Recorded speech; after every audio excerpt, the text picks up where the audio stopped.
إذا نودي للصلاة من يوم الجمعة فاسعوا إلى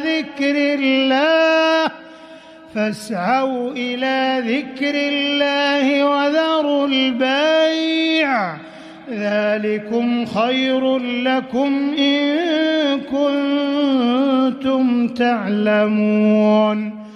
فإذا قضيت الصلاة فانتشروا في الأرض وابتغوا من فضل الله واذكروا الله كثيرا لعلكم تفلحون.